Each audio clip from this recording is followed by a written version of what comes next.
நூலுடைய தலைப்பே பட்டாம்பூச்சி சொன்ன கதை. இது பட்டாம்பூச்சி சொன்ன கதை பட்டாம்பூச்சிகளுக்காக மட்டும் இல்ல, குழந்தைகளுக்காக மட்டும் இல்ல, நமக்கும் அதுல இருக்கு. அதுல நம்ம பெரியவங்களுடைய பங்கு இருக்கு. என்ன அப்படின்னா, சிறுவர்களுக்கு சொல்லக்கூடிய கதைகள் பெரும்பாலும் விலங்குகள் கதாநாயகர்களாக இருப்பாங்க. அது நாட்டார் கதைகளாக இருந்தாலும் சரி, நாட்டுப்புறவியலாக இருந்தாலும் சரி, குழந்தைகளுக்கான அந்த கதை அப்படிங்கும் போது அக்ரிணை அங்கு கதாநாயகர்களாக கதாபாத்திரங்களாக இருப்பாங்க. இதுலயும் அதே மாதிரிதான் நம்ம ஆசிரியர் பொன்னுராஜ் நிறைய விலங்குகளை பேச வைத்து அழகு பார்த்திருக்காரு. சார் சொன்ன மாதிரி டோரா பூச்சி கதையில வர்ற மாதிரிதான் ஒவ்வொரு கதைகளும் அந்த நகர்வுகள் இருக்கு. இதுல அந்த அந்த விலங்குகள் பேசுறப்ப அந்த குழந்தைகளுக்கான அறிவுரையை சொல்லுது.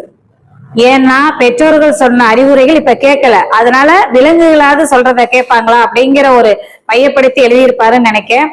குழந்தைகளுக்கான கதையும் நீதியும் அதுல ஒவ்வொரு கதையிலும் சொல்லப்பட்டிருக்கு விலங்குகள் மூலமாக. நமக்கு என்ன சொல்லியிருக்காங்க அப்படின்னா, ஐயா இந்த கதை நோக்கத்தோட பார்க்காம நான் என்ன பார்த்தேன் அப்படின்னா கவிதை வர்ணனைய பார்த்தேன். ஏன்னா ஒவ்வொரு இடங்கள்லயும் கவிதை துளிகள் அதுல அதிகமா இருந்துச்சு. எங்க போனாலும் அந்த இடத்த ஒரு வர்ணனையா சொல்லியிருந்தாரு.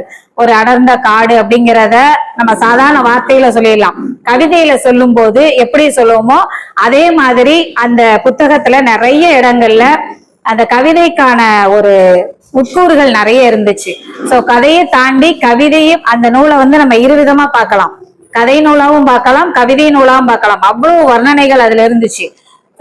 ஒரு சிறுகதை அப்படிங்கும் போது பெரும்பாலும் இயற்கை சார்ந்ததோட தான் இருக்கும். அது மாதிரிதான் எழுதியிருக்காங்க ஆசிரியர். அப்படி எழுதும் போது நம்ம இயற்கை அப்படின்னாலேவும் பாரதியிலிருந்து அதுக்கு முன்னாடி உள்ளவங்க வரைக்கும் ஒரு வர்ணனை இருக்கும் இயற்கை சார்ந்து. பாரதி கூட காணி நிலம் வேண்டும் அப்படிங்கிற பாடல்ல சொல்லியிருப்பாரு. கத்தும் குயிலோசை வேண்டும், அந்த இடத்துல அவருக்கு வேணுமா. அடுத்து சித்தும் தெளிய இளந்தென்றல் வேணும்னு கேட்டிருப்பாரு. அப்போ குயில் இருக்கணும், இளமையான தென்றலும் இருக்கணும் அப்படிங்கிற ஒரு இயற்கையை பாரதி கேட்டாரு. பாரதி கேட்டதை இவர் அந்த கவிதையில கொண்டு வந்திருப்பாரு, அந்த கதைகள்ல கொண்டு வந்திருப்பாரு கவிதை வடிவுல. ஒவ்வொரு கதையும் நான் வாசிக்கிறப்ப இத கவிதை எழுதிடலாமோ அப்படின்னு கூட தோணுச்சு. அந்த அளவுக்கு வர்ணனைகள் அதிகம் இருந்தது. அதுல சில கதைகள் பாத்தீங்க அப்படின்னா அந்த சிறு குழந்தைகளுக்கு மட்டும் நீதி சொல்லல, நமக்கும் சேர்த்து நீதி சொல்ற மாதிரி இருக்கும். ஃபர்ஸ்ட் கதை பாத்தீங்க அப்படின்னா கரடியின் சிநேகிதம் அப்படிங்கிற ஒரு கதை. தினேஷ் மதன் அப்படிங்கிற 2 பேரு நட்பா இருக்காங்க.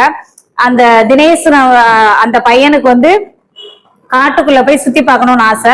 நண்பனை கூப்பிடும், வரமாட்டேன்னு சொல்லிடுவோம். அம்மா அப்பாவும் நம்ம சொல்ற மாதிரி தான் சொல்லுவாங்க, காட்டுக்குள்ள எல்லாம் போகக்கூடாது, அது ஒரு பயங்கரமான இடம் அப்படிங்கிற மாதிரி சொல்லி வச்சிருப்பாங்க.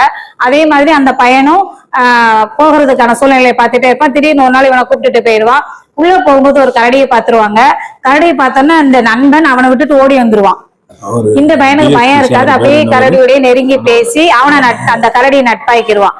திரும்ப அந்த கரடி உள்ள எல்லாம் சுத்தி காமிச்சிட்டு அவனுக்கு தேவையானதெல்லாம் கொடுத்து வெளியில விடும் போது, நீ எப்பெல்லாம் காட்டை சுத்தி பார்க்கணும்னு உனக்கு தோணுதோ அப்பெல்லாம் வான்னு சொல்லிடும். இப்ப இந்த இடத்துல அவர் என்ன சொல்ல வர்றாரு அப்படின்னா, ஒரு விலங்கு கூட நம்ம கிட்ட அன்பா இருக்கு, நம்மளை நம்பி வந்துட்டான்னு சொல்லிட்டு அவனுக்கு கரெக்டான அந்த இதெல்லாம் முடிச்சு கொடுத்துருது. ஆனா கூடவே வந்த மனிதன் பாதியிலே விட்டுட்டு ஓடிட்டான் அப்படிங்கிற ஒரு கருத்தை சொல்லியிருப்பாரு. அப்போ மிருகங்களை கூட நம்பிடலாண்டா, அந்த மனிதர்களை நம்ப முடியல அப்படிங்கிற அந்த ஒரு கருத்தை அங்க சொல்லியிருப்பாங்க. எல்லா மனிதர்களுக்குமே பொருந்தாது, ஆனா இந்த மாதிரியான மனிதர்கள் நம்ம கூட வாழ்ந்துட்டு இருக்காங்க அப்படிங்கிற ஒரு இதை அந்த இடத்துல பதிவு பண்ணியிருப்பாங்க. அப்புறம் அந்த கரடி சொல்லியிருக்கோம், நீ எப்ப வந்தாலும் நான் உன்னை கூட்டிட்டு போய் என்ன எப்படி நீ அடையலாம் கண்டிப்பா நான் வாரேங்கிறது உனக்கு எப்படி தெரியும் அப்படின்னு சொல்றப்ப அந்த கரடி சொல்லும், ஒரு நண்பர்களுக்குள்ள ஒரு உணர்வு இருக்கும், நீ எங்க வந்தாலும் நான் இங்க வந்துருவேங்கிற அந்த எண்ணம் எனக்கு இருக்கும், அதனால நீ வா அப்படின்னு சொல்லிட்டு அந்த உள்ளார்ந்த ஒரு உணர்வு அந்த கதையில சொல்லியிருப்பாரு. அதே மாதிரி பட்டாம்பூச்சி சொன்ன கதை அந்த தலைப்பை தான் அந்த கதைக்குள்ளேயும் கொண்டு வந்திருக்காங்கன்னு நினைக்கிறேன். நூல் தலைப்பு ஒரு பட்டாம்பூச்சி தன்னுடைய வாழ்க்கையை சொன்னா எப்படி இருக்கும் அப்படிங்கிற மாதிரி அதுக்குள்ளேயும் 2 குழந்தைகளை, எல்லா கேரக்டர்லயுமே குழந்தைகளை கொண்டு அதை அந்த விலங்குகளோடையும் அந்த பூச்சிகளோடையும் பேச வச்சு ஒரு நீதியை சொல்ற மாதிரியான கதை தான். யோகேஷ்ங்கிற பையன் காட்டுக்குள்ள போய் இந்த பட்டாம்பூச்சியெல்லாம் படிச்சு துன்புறுத்துறான். அவங்க அக்கா அவளை சத்தம் போடுறான் அந்த பையனை, நம்ம டீச்சர் இப்படியா சொல்லி கொடுத்தாங்க. அப்ப அங்க ஒரு இடத்துல அறிவுரையே வந்துருது, அந்த பையனுடைய அறியாமையும் அந்த இடத்துல கொண்டு வந்துடுறாரு, இப்படி எல்லாம் செய்யக்கூடாதுன்னு சொல்றா. அந்த இடத்துல அந்த நத்தையும் அந்த ஒரு பூச்சி சொல்றாரு, மூதாய் பூச்சி அப்படின்னு. அதுக்கு என்னன்னு பாக்குறப்ப அவரை அங்க உள்ள ஒரு இது கொடுத்திருந்தாரு. நம்ம எல்லாம் அந்த பட்டு பூச்சின்னு சொல்லுவோமா, வெல்வெட் பூச்சின்னு சொல்லுவோம், அதுதான் அதுக்கு பேரு தான் அந்த மூதாய் பூச்சி அப்படின்னு சொல்லிட்டு மூதாய் பூச்சிக்கும் அந்த நத்தைக்கும் ஒரு போட்டி வந்துருமா. அப்ப நமக்குள்ள ஒற்றுமை இல்லை அப்படின்னா நம்ம வந்து கஷ்டப்படுவோம் அப்படிங்கிறத அந்த 2 பூச்சிகள் மூலமாக நம்மகிட்ட சொல்லியிருப்பாரு. அந்த நத்தை சொல்லுமா நான் தான் பெரியவன் அப்படின்னு சொல்லுமா, மூதாய் பூச்சி சொல்லுமா இல்ல நான் தான் பெரியவன், என்ன பாரு அழகா இருக்குன்னு எல்லாரும் விரும்புறாங்க அப்படின்னு சொல்லுமா. கொஞ்ச நேரத்துல அந்த பையன் வந்து 2 எடுத்து பாக்ஸுக்குள்ள போட்டு கொண்டு போயிருவானா, மூச்சு முட்டுமா.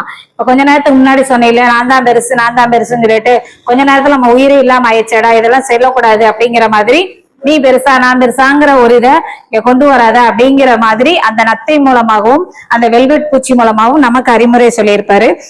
அடுத்ததா ஒரு கதையில பாத்தீங்க அப்படின்னா தேவதை தந்த வரம் அப்படிங்கிறதுல கௌதம் அப்படிங்கிற ஒரு மாணவன் ஆடு மேய்க்கக்கூடிய தொழிலாளியின் மகன். அந்த பையன் ஆடு மேய்க்க போறான். அவனுக்கு ஒரு ஆசை, எப்படியாவது அந்த காட்டுக்குள்ள உள்ள வரைக்கும் சுத்தி பார்த்துட்டு வரணும்னு சொல்லிட்டு ஒரு நாள் அவங்க அப்பா சொல்லி மீறி போயிடறான். ஒரு குகைக்குள்ள போறான். அங்க சின்னதா ஒரு வெளிச்சம் இருக்கு. அந்த நம்ம படத்துல எல்லாம் பாக்குற மாதிரி தேவதைகளை படத்துலதான் பார்த்திருப்போம், கார்ட்டூனா பார்த்திருப்போம். அது மாதிரி ஒரு தேவதை வந்து அங்க வராங்க. அந்த பையனுக்கு ஒரு வரம் கேட்காங்க, உனக்கு என்ன வேணும்னு கேளுன்னு சொல்றான். அந்த ஏழ்மையான நிலையில இருந்தா கூட அந்த பையன் என்ன சொல்றான் அப்படின்னா, நான் விலங்குகளுக்கு ஏதாவது ஒரு காயம் பட்டுச்சுன்னா நான் வந்து காப்பாத்தணும் அப்படிங்கிற வரத்தை கொடுன்னு அந்த தேவதைகிட்ட கேட்கிறான். அந்த தேவதை வர்ணனையே தானே சொன்னலையா கவிதை நடை அப்படின்னு சொல்லிட்டு, அந்த தேவதையோட வர்ணனையே அப்படியே கவிதையா சொல்லியிருப்பார். கவிதை நடையில இருக்கும் அந்த தேவதையை பத்தி. 2 சிறகுகள் இருக்கும், கையில ஒரு விளக்கோட அந்த தேவதை வருவாங்க அப்படிங்கிற மாதிரி ஒரு வர்ணனையும் அந்த கதைக்குள்ள இருப்பாரு.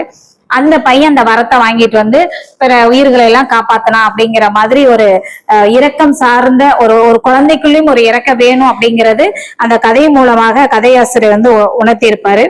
அதே மாதிரி இன்னொரு கதையில முள்ளமன்றியும் கல்வர்களும், முள்ளமன்றி ஒரு திருடங்களை விரட்டுச்சு அப்படிங்கிற மாதிரி மையப்படுத்தி கதை எழுதியிருப்பாரு. அப்போ ஒவ்வொரு கதைக்குள்ளும் ஏதோ ஒரு விலங்கோ ஒரு பூச்சியோ கதாநாயகன் மாதிரி வைத்து அதை குழந்தைகளுக்கு என்ன சொல்லலாம் அப்படிங்கிற ஒரு அவருடைய எண்ணத்தின்படி அந்த கதையை வந்து கொண்டு வந்திருப்பாரு. அந்த முள்ளமன்றியல் வந்து அது குழந்தைகளோட போய்கிட்டு இருக்குமா, ரொம்ப தாகம் எடுத்துரும். சிறுத்தை வந்து அதை பிடிக்க வருமா அதோட குட்டிகளை, அதுல இருந்து அந்த முள்ளை வச்சு அதை காப்பாத்தி ஒரு இடத்துக்கு போவாங்க. அங்க ஒரு குடிசை இருக்குமா, அங்க ஒரு பாட்டியும் பேத்தியும் இருப்பாங்களாம். அவங்ககிட்ட போய் இந்த முள்ளமன்றி பேசுமா, நீங்க ஏன் இப்படி காட்டுக்குள்ள வந்து தனியா இருக்கேன்னு கேக்குறப்ப அவங்க தொழில சொல்லுவாங்களா, எங்களுக்கு தாகம் எடுக்குது தண்ணி கொடுங்க அப்படின்னு சொல்லிட்டு இந்த மாதிரி ஒரு மனிதர்கிட்ட போய் இந்த விலங்குகள் தண்ணி கேட்டு குடிக்கக்கூடிய ஒரு நிலையை அங்க உருவாக்கி இருப்பாரு. அப்ப காட்டுக்குள்ளதான் இருக்காங்க, மரத்தை அழிக்கிறதுனால தண்ணிகள் இல்லாம போயிடுச்சு, அப்ப நீங்களாவது தாங்கன்னு சொல்லிட்டு அது இடத்தை விட்டு இவங்க வாழக்கூடிய பகுதியில வந்து தண்ணி கேட்கக்கூடிய ஒரு சூழ்நிலையை அந்த கதையில சொல்லியிருப்பாரு. தண்ணி வாங்கி குடிச்சிட்டு அதுக்கு உதவியே அந்த முள்ளமன்றி என்ன செய்யுது அப்படின்னு சொன்னா, அவங்க வீட்டுக்கு திருட வர்றவங்கள விரட்டி அடிச்சிருமா அந்த முள்ளால அப்படிங்கிறத அந்த விலங்குகள் மூலமாக சொல்லியிருப்பாரு. இப்படி ஒவ்வொரு கதையிலையும் ஒரு விலங்கு தன்னுடைய நன்றி விசுவாசத்தை காமிக்கிறது, இரக்க குணத்தை சொல்லி கொடுக்கறது, இந்த மாதிரி குழந்தைகளுக்கு ஒரு நீதியை தர்ற மாதிரி ஒவ்வொரு கதைகளையுமே முடிச்சிருப்பாரு.